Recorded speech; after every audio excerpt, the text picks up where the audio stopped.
Ilagay mo muna wire tapos panda rin. Yan mga idols, magandang araw sa inyo lahat, araw ng Friday. Nandito kami sa Tugigaron ni pare, no? Ni pare. Tingnan niyo naman mga idol. Yan mga idol, yung tinutrouble namin dito ano. May tinutrouble kami ditong 6SK1. Ngayon may papasilip kami sa inyo mga idol. Yung RPM niya nagbabago. Ito ang problema nito mga idol, pabago-bago ito niya. Pag ginalaw yung wiring.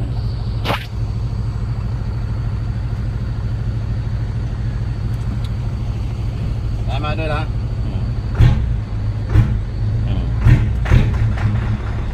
Yan mga idol.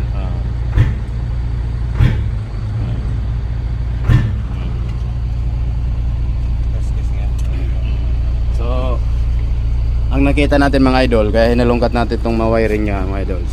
Kasi yung ano, yung 5 volts niya dito idol sa may atmo